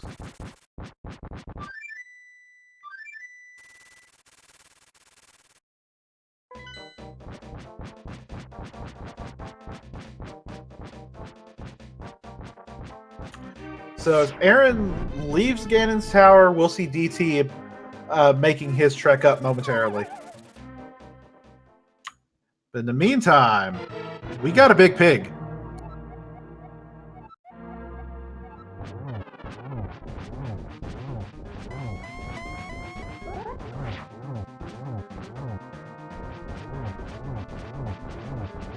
A pretty decent setup.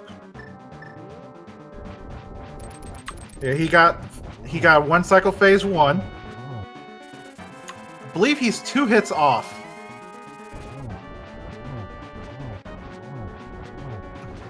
And he's just going to keep hitting him just to make sure.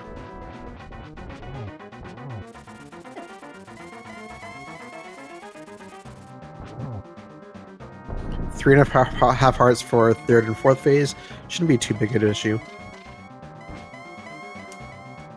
Yeah, once the fire bats leave from phase 2, it becomes a lot easier. This is probably the easiest phase.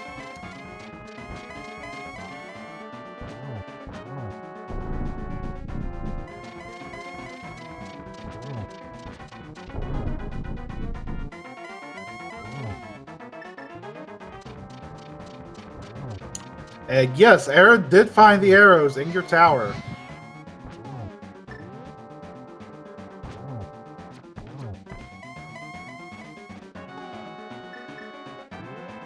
So if you were to fall, you would go to the same room that you usually do, and it'll spit out to the left of the castle. The exit looks just like the exit from the Uncle tunnel.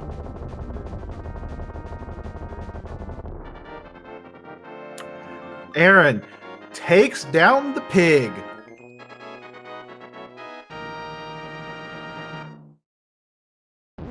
And successfully walks across the gap to win this race with an official SRL time of 1 hour 49 minutes flat. Oh, sorry, 1:33:38. Yeah, 1:33:38. I was looking at a clock for an upcoming conference call with someone.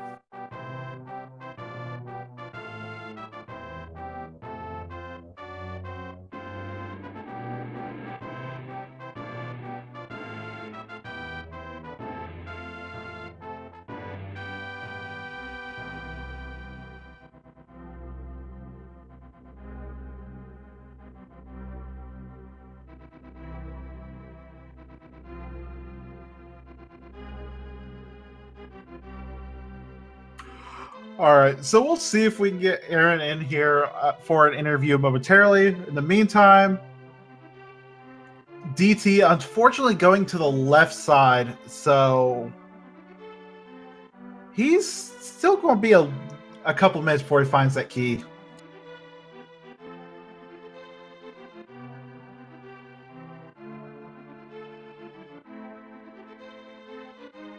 And we're joined by Aaron today. GG, Aaron. Good race. Hey, thank you.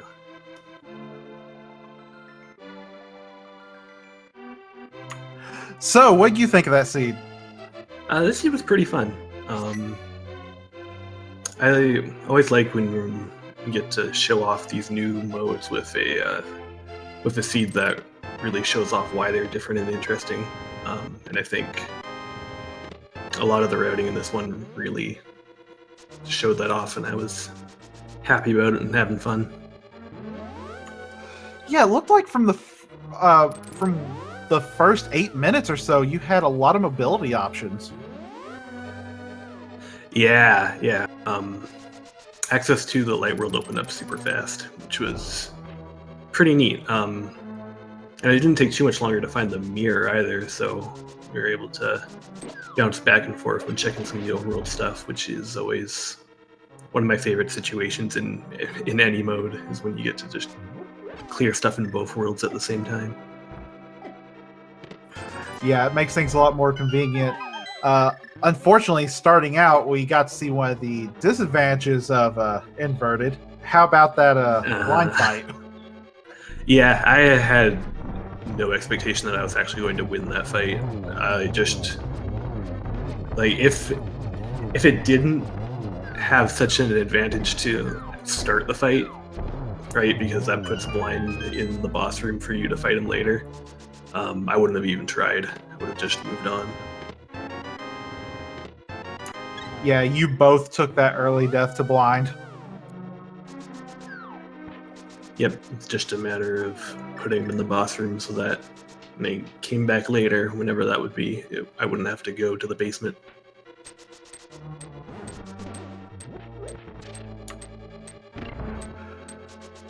So, Gomo kind of snuck up on us, seeing at just under the hour mark, you were just looking for the Cane of Samaria for Go mode. How did that feel?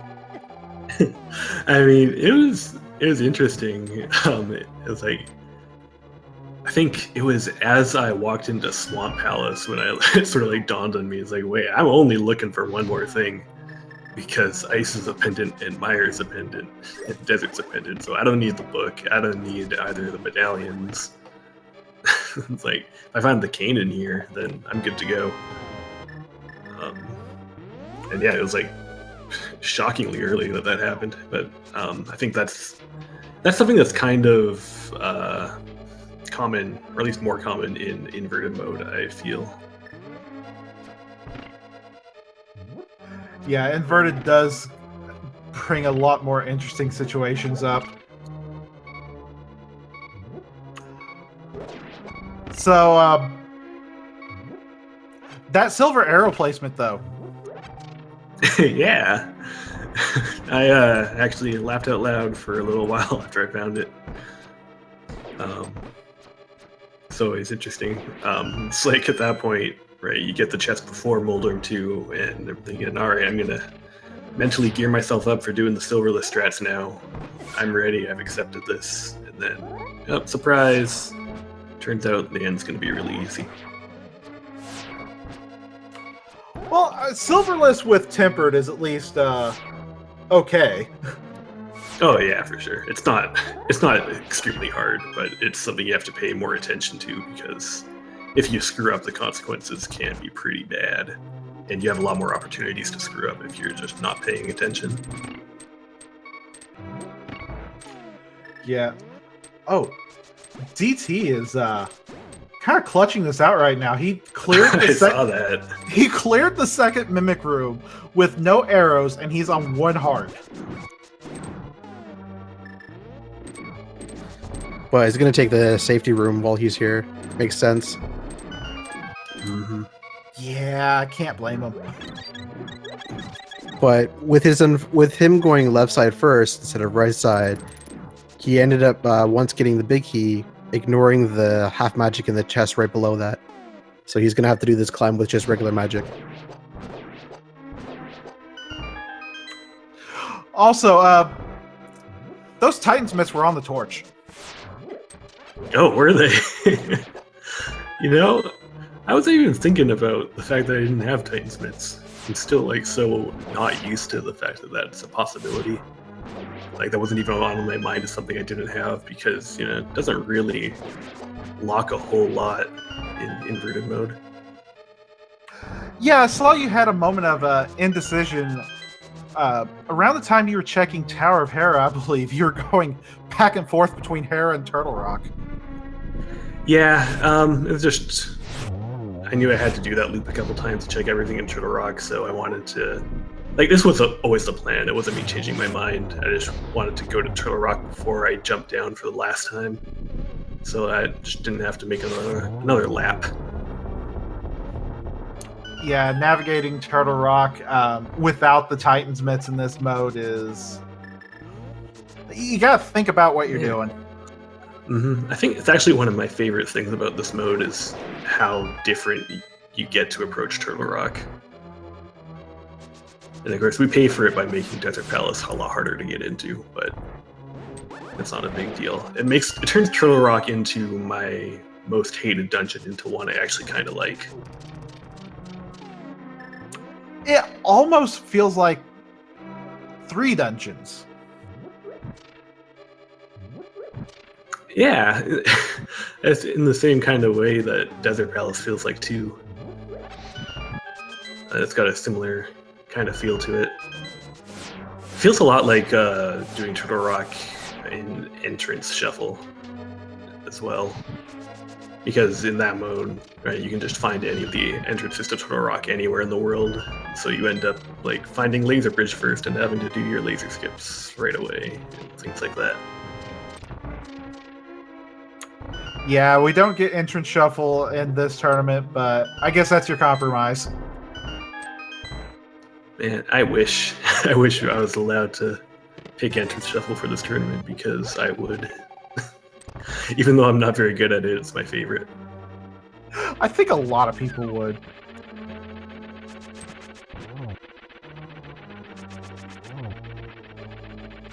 I mean, I understand the reason why we can't, or why we don't, because it is, like, extremely variable and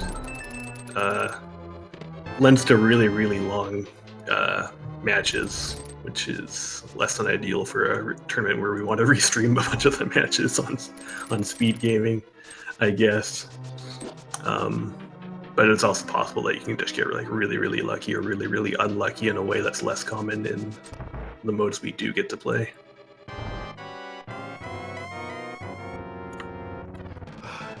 So, looking forward, I believe you've actually got a pretty decent record right now, right? Yeah, I'm not doing too bad. I think this puts me at 4-2 now so far.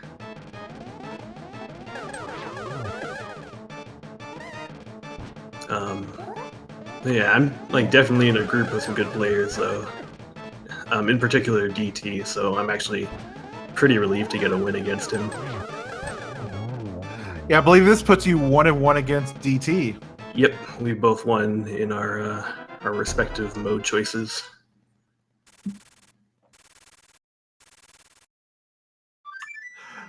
So, looking forward, what do you think your odds are of making it through to the bracket stage? Man, I don't know. I'm like a little bit nervous about the fact that I've taken 2 losses in my first 6 games, but I mean, I think if I play really well, it's definitely a chance. But it's definitely not free. I'm not sure whether to say I think my odds are good or not, but it's definitely possible if I have some good days and play very well. I mean, if you have to take 2 losses in your first 6, at least it's to the top 2 seeds of your group on their choices. Yeah, for sure. Yeah, that's a good point. Those are when the odds were stacked against me the most of any of the races I'm going to do in the group stage.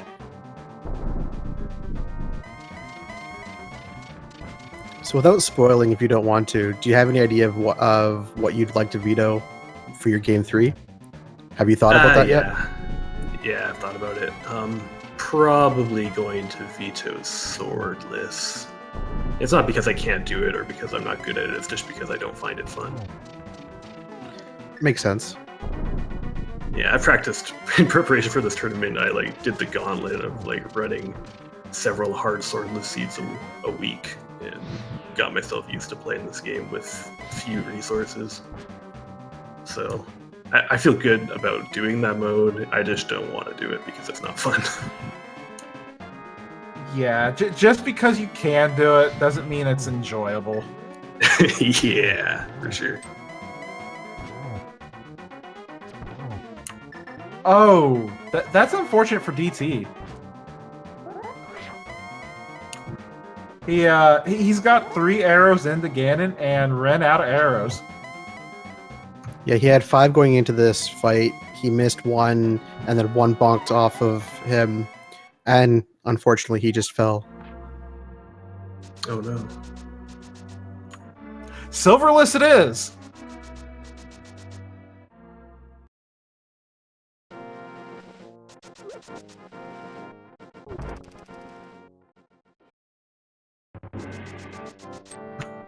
So, do you already have your next match scheduled, Aaron? I do. Let me take a look quick. Let me bring up the spreadsheet I had. SC versus VV tomorrow at 2:30 p.m. Yeah, that's it. That's the next one.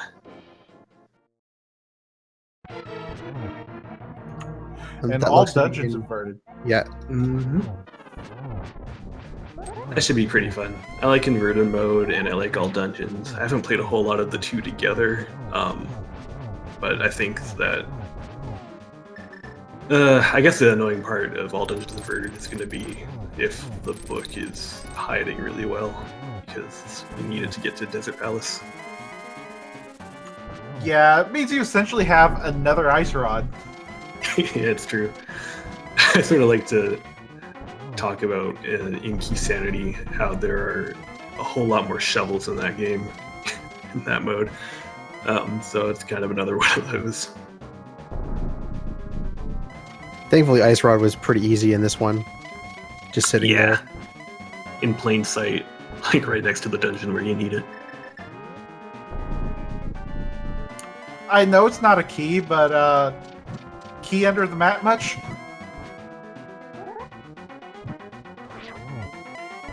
Sorry, what's that? I missed that. Oh, ice rod being a key under the mat? Oh yeah, I see.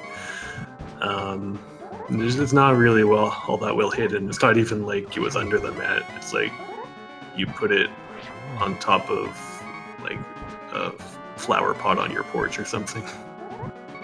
I colored it bright pink. Yeah.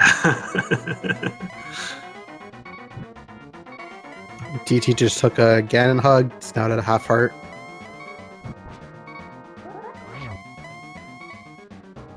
So he was completely over that pit, I believe. He must have moved his mouse really fast.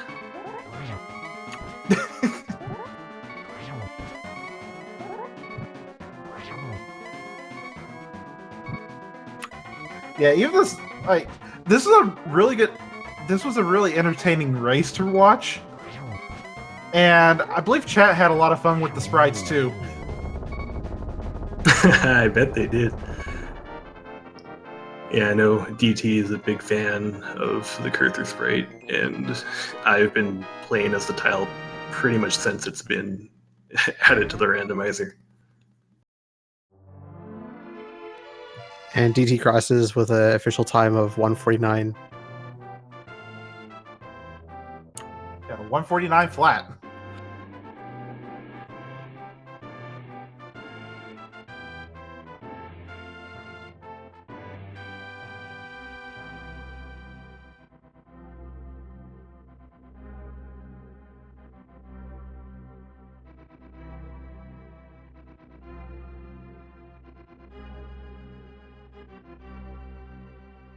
And we're now joined by DT. GG DT. Thanks for whatever it's worth. I'm glad that I can at least laugh at this. That was honestly probably some of the worst I've ever played. I mean, you started out pretty good. Obviously, the difficulty with low heart blind, but near the end, yeah, I could see it wasn't up to the usual execution that I've seen from you. Yeah, you know, I was actually a little bit hopeful early on in this, because 6 heart blind is like Christmas early and inverted. That was amazing, and then I just got hit a bunch really quickly. I blame it on the hammer with the hitbox. That didn't make it any easier. Yeah, I'm not well practiced with hammer blind, and it's definitely difficult. The hammer's wonky, as you mentioned, but it is what it is, I guess. Aaron, great job, man. Super glad that you pulled out a win. Yeah, thank you. I'm super glad too. I mean, seriously, what did you have? Like just barely beyond an hour and a half? That's amazing. Good job, man. Thank you. So you mentioned the problem with blind. Both of you actually died to blind at the start. I wasn't really expecting to beat blind with only the hammer. I decided to go for it though because I'll just try it once. If I win, great. It's a crystal. I need it anyway. If not, well, I've got plenty of Light World stuff to go and check out because we had just found the Moon Pearl there. So I figured there was really nothing to lose by going for it. I figure that was also the same mentality when you're doing Palace of Darkness. Try to see how far you can get to Helmasaur. If you beat it, great. If not, no big deal. No, that one I actually thought that I was going to do okay with. And I did up until that Dark Turtle room. I just got bodied in that room. Yeah, that is not an easy room to do in the dark, especially since you were on Fighter Sword. Your real damage was to hammer him. Mm-hmm. Funnily enough, though, you did the South Shore fairly late. Aaron, that was a early check for him in the Light World, so he had the Tempered Sword a lot earlier than you did. Yeah, that's another routing choice that I guess came back to bite me. I was thinking, let me do Eastern and Pod first because I can do them now. It's 2 crystals that I'm going to have to pretty much full clear anyway because I doubt I'll be go moding either one of them. And then I was hoping maybe I'll find something that'll lead me to another crystal dungeon directly and I can just go crystal to crystal to crystal. And I was kind of hoping to put off South Shore because of that, but once I died to Helmasaur, it's like, no, we're going to go to South Shore. And then, yeah, the 2 swords, that would have definitely helped a bit. Not with the first phase of Helmasaur where I actually died, but with the Turtle Room especially. But then taking that South Shore all the way to Ice Rod Cave to get flippers would have taken me to Zora earlier to get the Fire Rod, which would have let me get through that Turtle Room even easier. So, hindsight, just go with your gut, go for the density, and don't die. Yeah, you make a lot of hindsight plays at Rando, but you gotta run for the race. Yeah, it can be a little bit dangerous to rely on that hindsight too, because the next seed could be, and will often be, entirely different. Now, you mentioned earlier going from crystal to crystal. How about that Samaria placement, though? Not in a crystal dungeon. It's again, I remember in my first race against Aaron, when I finally found the hook shot in Swamp, I was like, okay, he was here like 30 minutes ago. In Ice. He loves the Ice Palace. I don't think that's any sort of a secret. So again, when I found Samaria there, it's like, yeah, this is it. It's an interesting place for it. Aaron, you obviously wouldn't have seen this, but the commentators and for chat, I had like no magic going through Ice Palace to the point that I couldn't even use Bombos on the double Freezor room. And I could only use 1 Fire Rod shot.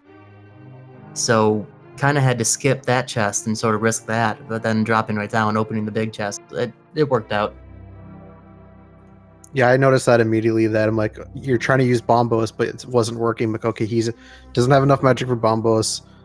I saw the 1 Fire Rod shot. I'm like, okay, then no second shot. But luckily for him, Samaria's right below him, so he's going to be happy. He's just going to immediately leave out of here.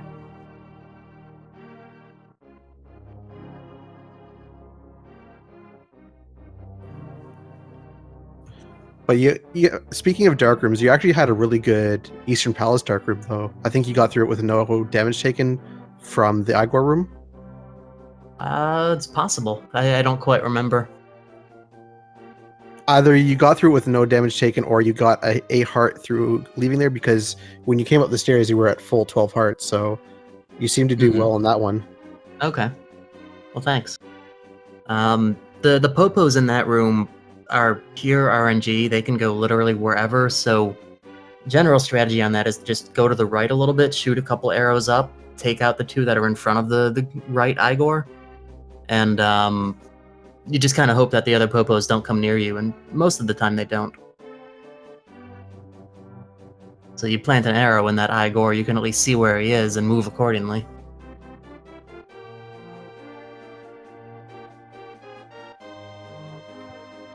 Think we're close to being ready to wrap up. Any more thoughts on the seed?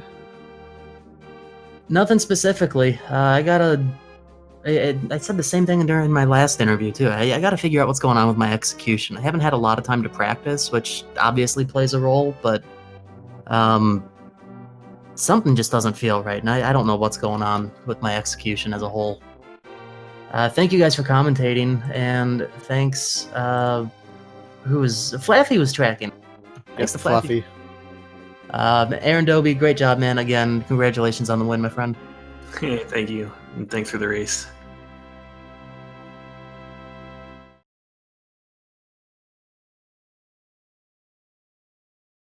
So I think that's going to wrap it up for us. It's fun commentating. Again, GG to DT and Dark Shadow. Thanks for co-commentating with me, Dark Shadow. And great job of tracking Fluffy. Yeah, Aaron and DT put on a great race. You like what you saw, don't forget to give them a follow. It really helps out. And as said, thank you, Flaffy, for tracking, and thank you, Iceman, for commentating with me. It's been a blast.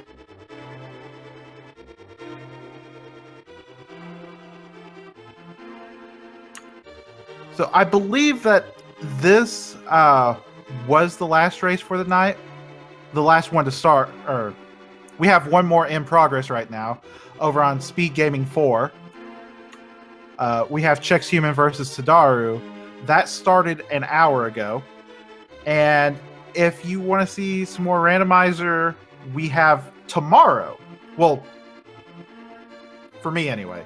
In 5 hours on Speed Gaming 2, we have Data World versus Machinex. And at 9 o'clock, we have Lunchtime versus Korek on Speed Gaming 3. So if you want to see some more Randomizer, you know when and where to go.